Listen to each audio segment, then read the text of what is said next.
Unpacking Possibility. I'm your host, Traci Stein, as always. So happy to be here with you. Today, we're going to talk about empathy. Now, it's a topic that we've referenced before, but today it's going to be the main attraction. And by the end of this episode, you'll have a clearer sense of, are you a high empathy person? What does that mean for you? What's good about that? What can be challenging about that? And what you can do about that. And in addition, we'll also talk about empathy from a psychological point of view and what's probably going on in the brain, the digestible version of that. It won't feel like a university lecture or anything like that by any means. It's going to be really approachable because I want the information to be useful for both of us.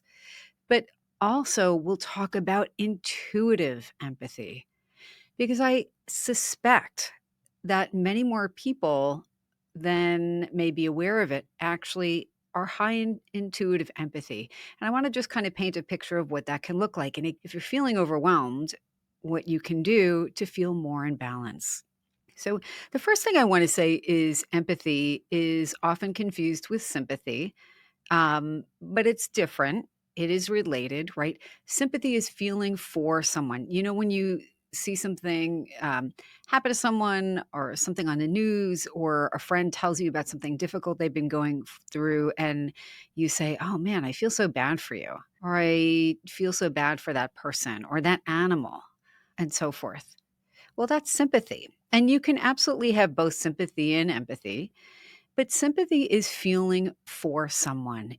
Your compassion is activated. You feel bad that something bad is happening to somebody. And even if you can relate to that thing, you have a friend going through a particular type of difficult time, and you yourself have gone through a similar type of difficult time, it's still a little bit different than empathy. And again, they can coexist, certainly. Empathy is feeling inside of you as the other person or the other animal does. I actually think we can feel empathy for a collective of people. We are seeing incredibly eh, horrific and painful things going on in the world. It is very hard to turn on the news, especially for people who are high in empathy, whether the intuitive version, which I'll get to in a little bit, or I don't want to say garden variety psychological definition of empathy. But people who are high in empathy feel things pretty deeply. You may notice that if you are a person who other people describe as highly empathic, or empathetic is the more commonly used term in the normal conversation. Clinicians use empathic, either is completely fine. Sometimes I'll use them interchangeably, same thing. But if you're a highly empathic person, you're very attuned internally, not just intellectually, to the needs and suffering of others. You may find that it is very difficult to be in the world, especially right now. And of course, we've had difficult things, understatement, throughout history. But many people, myself included, feel that right now we're being bombarded with information about wide scale suffering. And if you have a loved one going through something, it doesn't even have to be a giant group of people suffering. It can be somebody you know and care about. Your feelings for them, you see them in pain, in physical pain, or going through something difficult, and you yourself feel the pain. We'll talk about that and what might be going on in your brain in a moment. But it is more, again, than just thinking about it, or an awareness of what somebody else is going through. Now, of course, somebody can feel joy and you feel that inside of yourself. That is also a type of empathic reaction, right? So somebody gets great news, and or they overcome something that's difficult, and you feel this warmth in your heart. And we know more from the neuroscience now that empathy actually, in the psychological and neuropsychological sense, is your brain and your body reacting almost instantaneously to the plight of another. And in fact, what the research shows is that even if you put somebody in an fMRI machine, which is functional magnetic resonance imaging, and you look at what's going on in their brains when they are presented with information of someone else experiencing pain or someone else suffering, the higher in empathy the person is, the more reactive their own brain is, as if the thing was happening to them. So they are feeling for the other person, but they are experiencing it as if it is happening to them. You may find that if you are a person who's high in empathy, you can't watch really violent movies. I'm somebody who does not like to watch violent movies. I close my eyes or I cover them, or and generally I just don't turn on things if I know there's going to be a lot of violence. It's just not for me, right?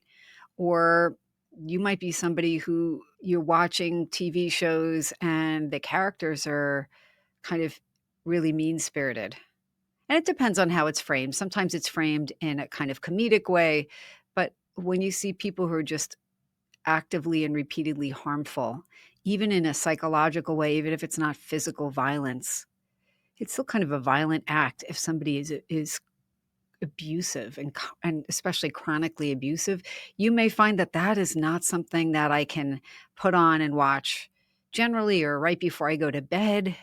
You may find that there are scenes, again, even from a movie or a book that haunt you for a while. And I've had that happen. Whereas other people are like, it's just a movie. And it's very easy for them, not only intellectually, but emotionally and physically, to distance themselves from seeing something negative happen. Again, whether it's a character in a movie or maybe it's even the news. They see it and they can feel for, be sympathetic, but they are not as overwhelmed or deeply affected in such a personal way, in such an inside out way. So there has been a good amount of research on empathy, but basically, again, we become attuned to the emotions and the physical sensations of another, such that it's not only that we feel what's going on for them or our version, but we also are better able to take the perspective of another, even if that other person is different from us.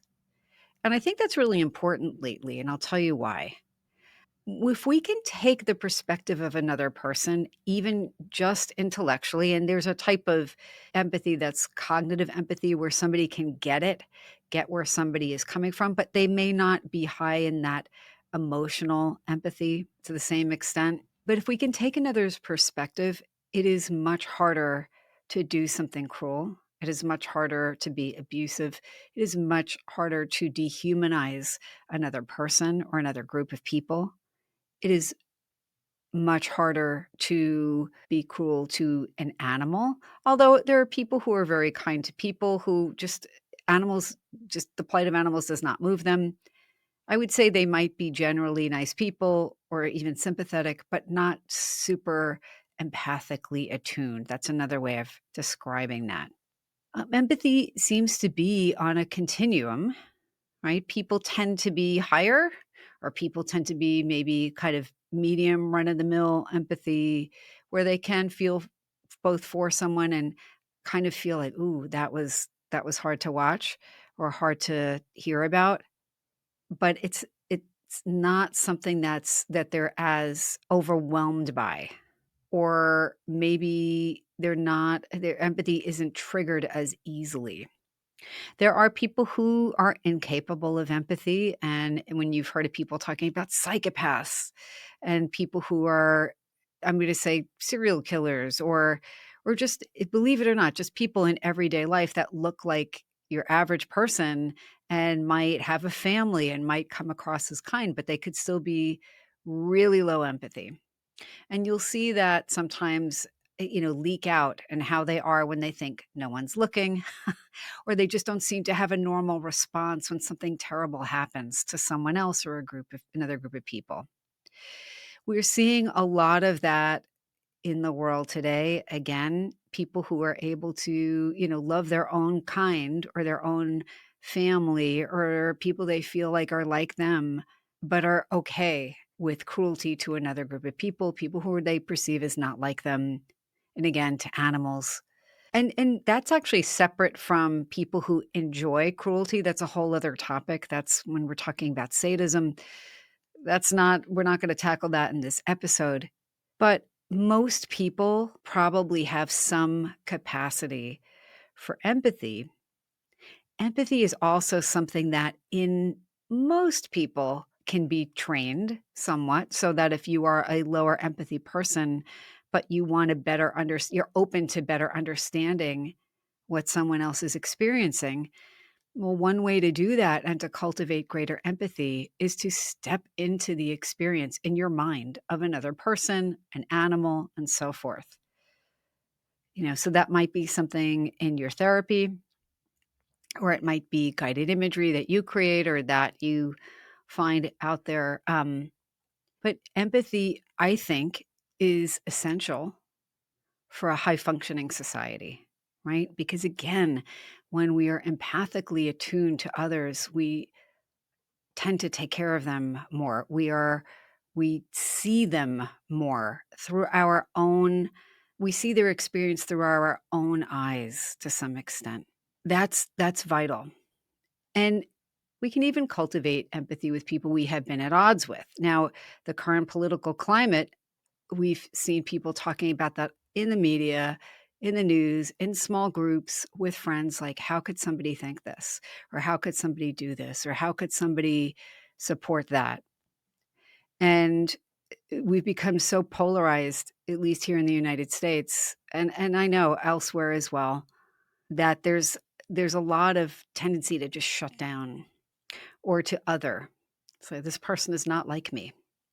I cannot reach this person. And you know what? Sometimes that's an insurmountable gap, right? That we cannot connect on something, or we're just not going to be able to make headway. That's not inaccurate. But there are times when we can sit down with somebody and try to hear it through their lens, through their eyes, step into their shoes and see where they're coming from, and invite them to do that for us. And it's really hard. It takes both people being willing to do it, and it's hard. It can be really painful, right?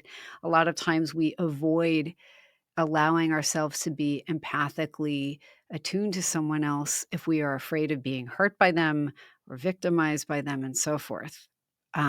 Understandably. But imagine what the world would be like if we could all step into the shoes of the other. I mean, imagine what the welfare would be of animals, or even the planet, right? Of other forms of life on this planet, if we took the perspective of caring about the experience of another, right? So, everything from factory farming, that would be different. You know, how we treat animals in general would be different. I think how we treat our world and our environment would be different, because we'd be thinking about not only our own children or grandchildren or great grandchildren, but just everyone who'll come after us. And that actually leads me to another point. We don't have to know someone or even be in the same physical space to have an empathic reaction. And again, that's important. I think empathy is a highly evolved ability. It's a faculty that, again, if it's worth having, and we'll talk in a few moments about how to manage the distress that also comes with being somebody who's very high empathy when things feel overwhelming. But I want to talk just for a moment about what seems to be going on in our brains, because we are wired to be empathic or empathetic. You may have heard of something called mirror neurons. These are neurons or nerve cells in the brains of every person on the planet, as far as I know. I'm not aware of anybody who doesn't have them.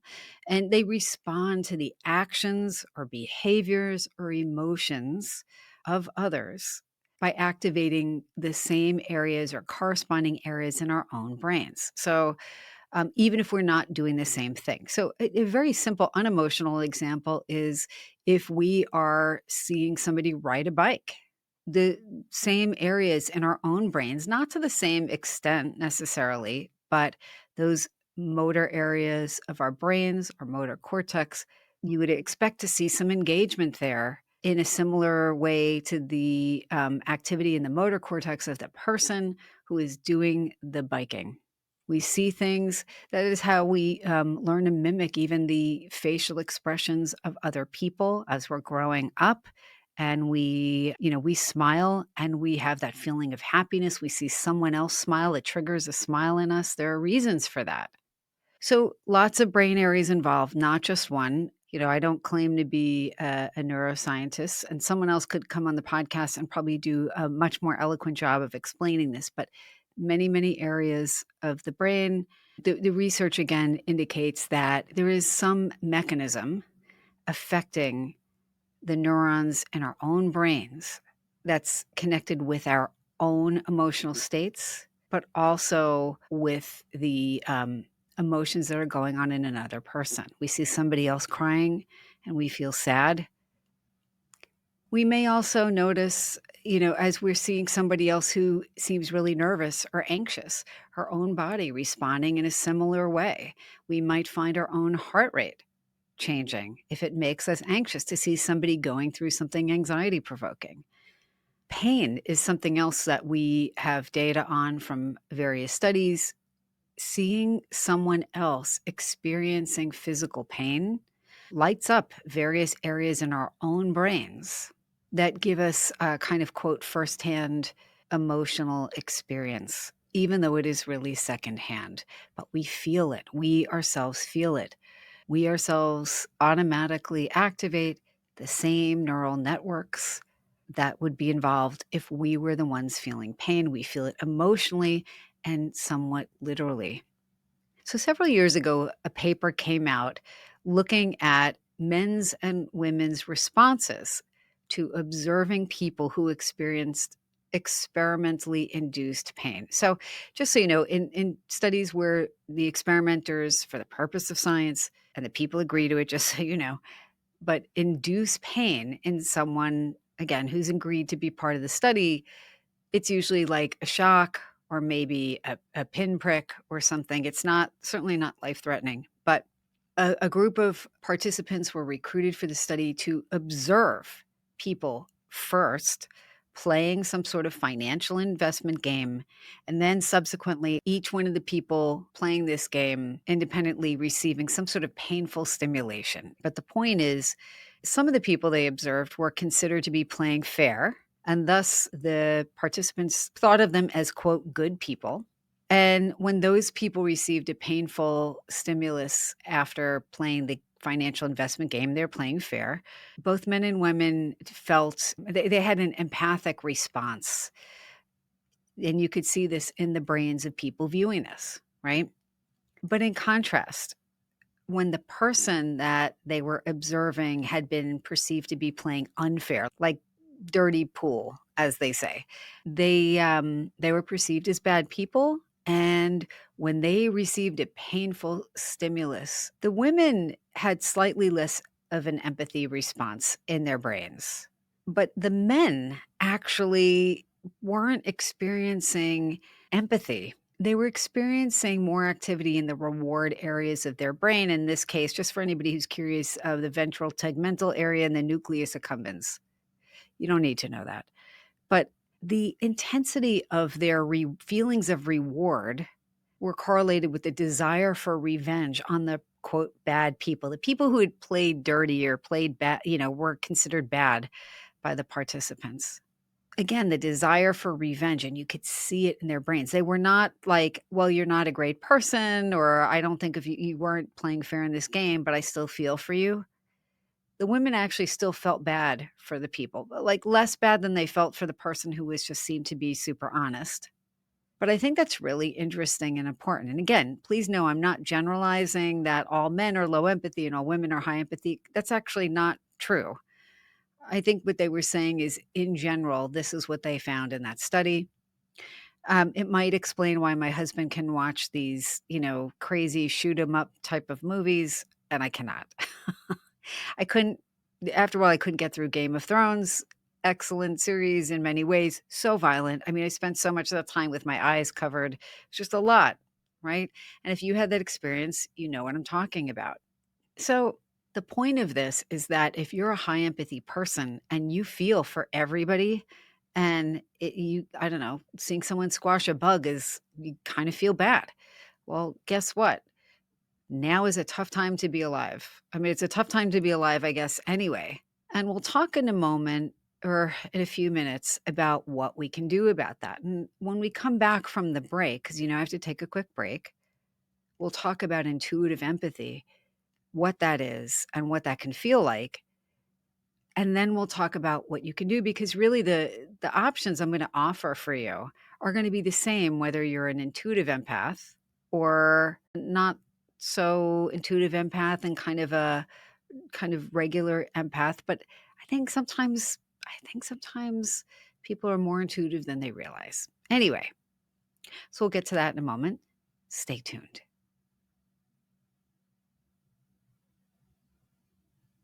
All right, welcome back. So I've been talking about empathy. Empathy, what it means if you're a high empathy person, what we know about the brains of people who tend to be high in empathy, what we know about why empathy is important, what that means kind of in regular daily life for you. I want to talk a little bit about intuitive empathy. So, you all know by now, if you've listened to this podcast before, that I have been kind of having intuitive experiences my whole life. I have been studying intuitive development of one type or another for over 20 years, formally, probably closer to 30 now. And honestly, I think that more people than might be aware of this are themselves intuitive, not just nice people, but intuitive empaths as well. And I think there are some ways for you to notice if you are an intuitive empath. So, for one, if you do any intuitive work, you probably already know, because somebody can talk about their friend Sally, and if you're super intuitive, you might find that, before they're even telling you what's going on with Sally, whom you might not even know and who's not even there, you may be feeling some things in your own body and mind about what's going on with Sally, especially if there's something big going on. And it might feel crazy if you don't know what that is. And it's not like what's on TV where you're huddled in a corner. Hopefully it isn't. And you're picking up everything like you're a radio that's turned into every station at once. That is not what I'm talking about. That's not intuitive empathy. I mean, if it is, it would be an incredibly rare case. I think that's probably more a serious illness at that point. But you can feel a little like, am I going crazy? If you were an intuitive empath and you're not aware that you are. I'm going to give you some examples. So you go in to talk to somebody at your job, and whether it's somebody you know well enough to know what's going on with them or not, you walk in and you walk into the office and all of a sudden you're having horrific abdominal pain that you didn't have a split second before, or you've been slammed with a headache when you walk through the door. And maybe you'll find out that they have crazy digestive upset, or they've been dealing with a migraine that's pretty severe and they don't know how they're going to get through the day. Or maybe they're covering that pretty well and they're saying, no, everything's fine, but maybe it isn't. That's something that could happen to you if you're an intuitive empath and you're very clairsentient, right? You have clear feeling. You tune into the feelings of others and you feel it in your own body as if it is yours. I think it's more common than people think. I think people in the helping professions too, who tend to be high in emotional empathy, probably are also high in intuitive empathy. We seek out these roles where we can be of service because we want to make the world better, because we feel, and I think this is true, that we're all connected and it matters and it makes us feel good when other people feel good, and it makes us feel bad when other people feel bad. So I remember a supervisor of mine a very long time ago explaining something that to me sounds a lot like intuitive empathy. And his example was, he was working in a clinic when he was a trainee. He was probably well into his 50s at the time when I was sitting with him, and that was a while ago. As part of his training, I think he was working in a clinic where the people were really strapped financially. He was working with a family, and the family came in, and even though he had eaten lunch like an hour ago, he became overwhelmed with his own hunger and his stomach was growling. and it was distracting. And it turns out by the end of the session, he finds out that the family had not had enough to eat. I mean, money was very tight, and one of the children was really struggling with hunger, and that absolutely goes on in the United States. I think there are people who don't realize that that's the case. It's still the case, probably more the case now. A lot of people have lost their jobs recently, and if you're an empath, it is again, it is hard not to pick up on things that are quote loud intuitively. So I remember him telling me this story to explain I don't even remember why he was telling me the story, but he made a point to say, "But that's not psychic, that's just clinical intuition." And, I wanna just say as a little aside here, our intuition exists. It coexists with all of our other senses. It coexists with all of the other information our brains pick up consciously and not so consciously, right? So, is it possible that there were some other cues that he picked up on that this family and this child in particular were really hungry? Of course, that's possible. It does not also negate automatically that intuitively, he may have picked up on that even before he picked up on any other cues from what the people said or how they were sitting or how they appeared and, more subtle cues and so forth. Our psychic senses really do exist and coexist with our normal earthly senses. So I don't think we have to make this huge distinction.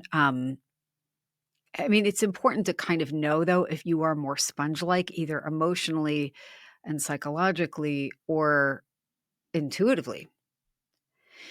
If you are an intuitive empath, you not only may be drawn to helping professions, you don't have to be, but you may find that certain people are harder for you to be with, either because you're picking up on their physical symptoms as your own, or you're picking up on their emotional symptoms as your own, or maybe you're picking up on some other thing that's going on with them and it's not comfortable to sit with. Think about people in your life that you love, but for some reason you are drained every time you're with them, and there isn't an overt reason. Now, of course, sometimes there are very overt reasons, right? They're talking 95% of the time, and you feel kind of like you're holding all their stuff and you can't get a word in edgewise. That's draining. Or you feel like they keep coming to you with problems and you offer solutions and they have a great reason why nothing's ever going to work. That's draining, right? Somebody who's, verbally abusive to you, draining. But sometimes it's just that even if they're not saying a ton, you feel it. And, I'm going to use an example. I have a friend who also lives nearby me in the same community who is a medium. That is not this person's day job, but they are a helper, a professional helper during the day.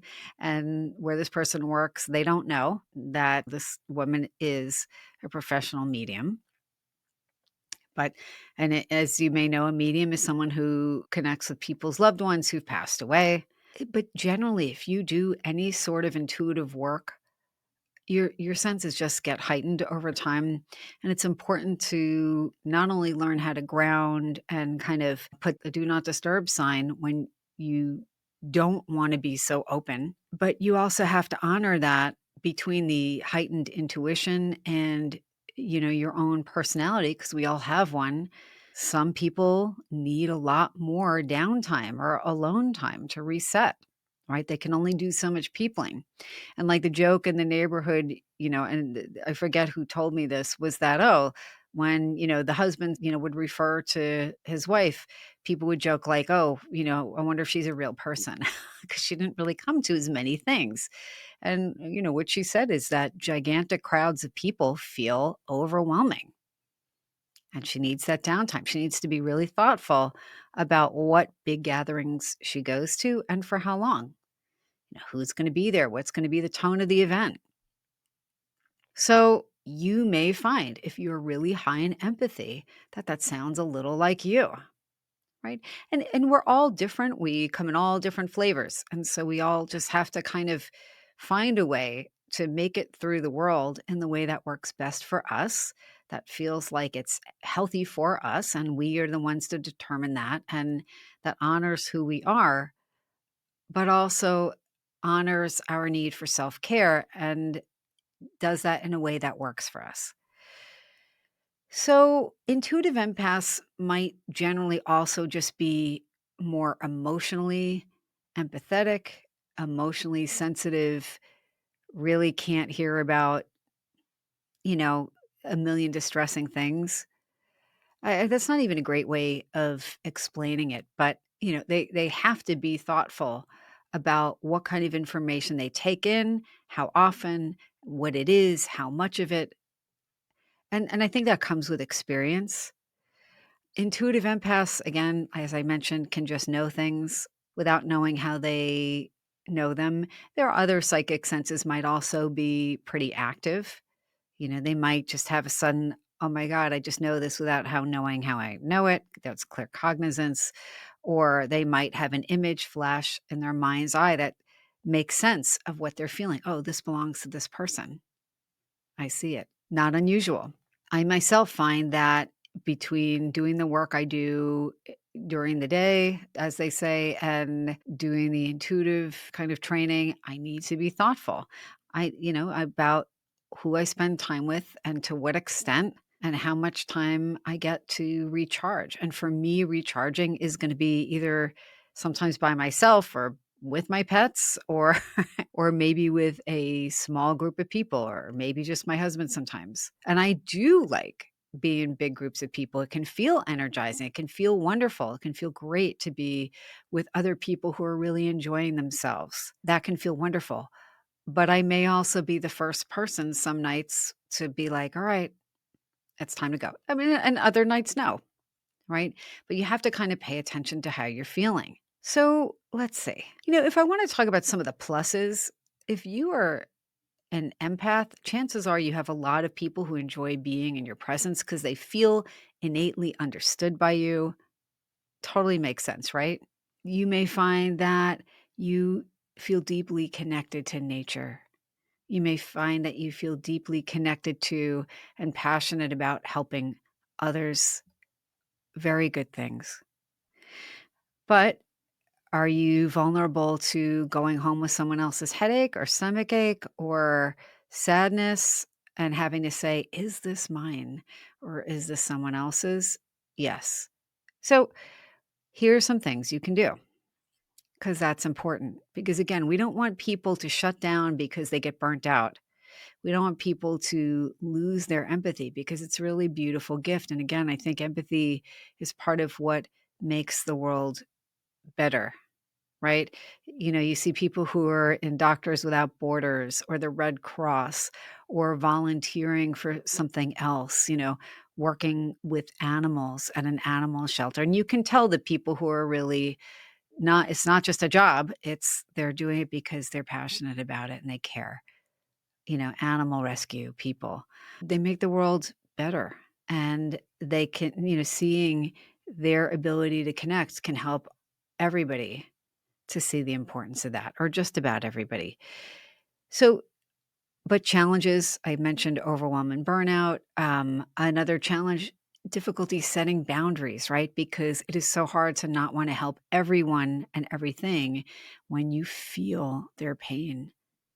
And that is where you do see um, people who work for animal rescue, people who do other types of helping work, people who work in an emergency room, people who work with the most vulnerable and traumatized people.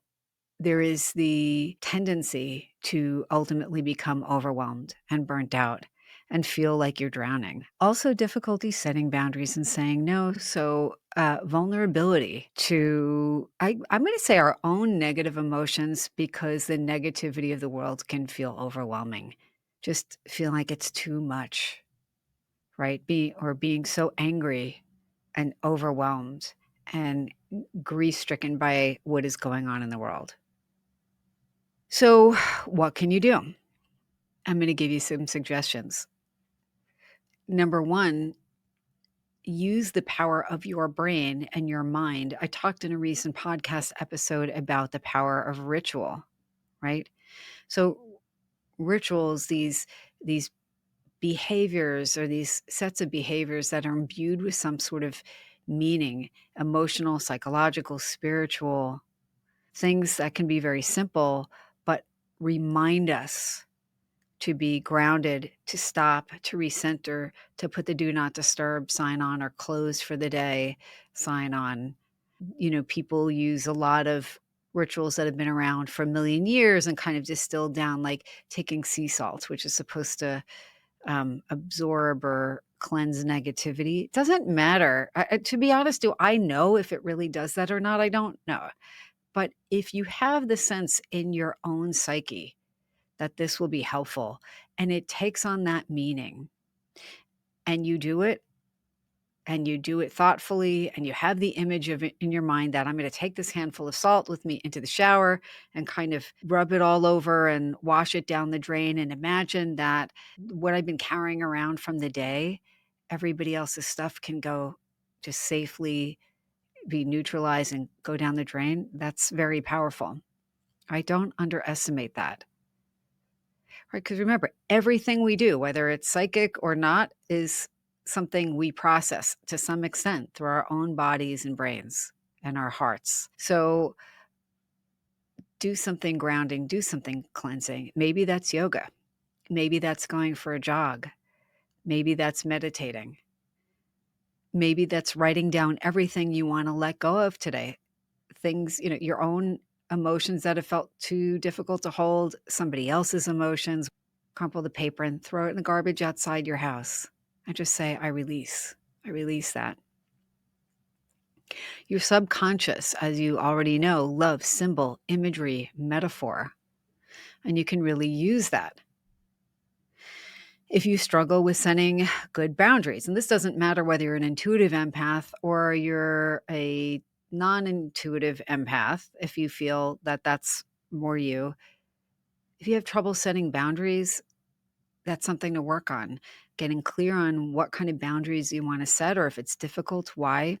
Working with a really good therapist, working with a really good coach, but someone to help you to identify boundaries that actually are really necessary for you and work on making them, right? Because a lot of times it'll feel uncomfortable setting limits with other people, right? Because we feel responsible for the world, but we can't be. We're of no use to anybody else if we're falling apart at the seams from overwhelm. So let's see. Getting in your body, I already mentioned jogging or doing yoga, very important. And I'll tell you why. If you have to sustain a yoga pose that is challenging, your attention is engaged with doing that and not falling over. That gets you out of your emotion mind and into your body. Very important. It can be so grounding.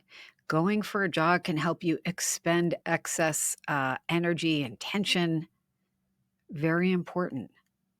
If you're somebody who likes to swim, again, I've mentioned this before, but it's not only the physical exercise of swimming, which absolutely expends some of that overwhelm, that kind of physical energy, that tension, that emotional tension, but swimming is something that is so metaphorically cleansing. Even if you're not a good swimmer, that doesn't even matter. But allowing the water to cleanse and clear you and visualizing that and setting that as your intention. I have an audio program with Hay House. It's called Letting Go of Unhealthy Relationships, but it's also letting go of unhealthy patterns. So don't let the title mislead you. It's letting go of unhealthy ways of being in the world and of relating. So it might mean that you need to set different boundaries, not necessarily cut somebody out of your life, although sometimes that's unfortunately necessary. But there's a ritual on that album that I still find extremely valuable, and I've done it in session with patients. It is psychologically powerful, even though it's really simple. And it's, again, a little longer and more guided version of what I described about writing those things down and throwing that paper out and just visualizing, releasing what you don't need and getting clear on what that is. So there's a variety of meditations on that album. I also have, some of you may have already tried it, but I have a self-paced course. It's called Developing Everyday Intuition. It's available on my website or through Teachable. And you don't have to check it out, but if you want on Teachable, you can actually check out the first two modules of this 10 session course without actually even having to sign up for it. You can preview it. But the reason I'm mentioning that is that when I was creating that course, it was originally done for Insight Timer, and then that's audio only for Insight Timer because that's the only way you're allowed to submit courses to them. But I wanted to include some reading material and some other exercises and some video and some additional audio content. And that's what's on the Teachable course and on my website. But there is a module dedicated to intuitive empaths and setting boundaries and safe psychic practice. And even if you're not somebody who wants to be a professional intuitive, I'm not a professional intuitive. I'm somebody who develops my intuition and is naturally intuitive, but has wanted to just continue developing it. But I don't, you're not going to book a reading with me because I don't offer that. But all that is to say is you don't have to be a professional intuitive to decide to develop your intuition if that's something you're considering. But even if you don't want to do anything with it specific, just the module on having healthy boundaries and getting more control over your intuition and not being so empathically overwhelmed might be worth checking out. So I'll put links to those things in the show notes. I'm trying to think of something else, if there's anything else that's worth going over. I think that's basically it. But empathy is one of those things that right now generally is in short supply. And I think being a person capable of empathy, I think is more important than trying to shut it out if you felt overwhelmed. I think it's just like anything in balance, it's best, right? So we work with who we are naturally, but we also work to find the ways that we can be healthiest, right? And that might look a little different for each person. But anyway, if you're somebody who is an empath of one variety or another, let me know. Let me know what you think. If you have any questions, I hope this was helpful. And as always, until next time, I wish you all the very best. Be well.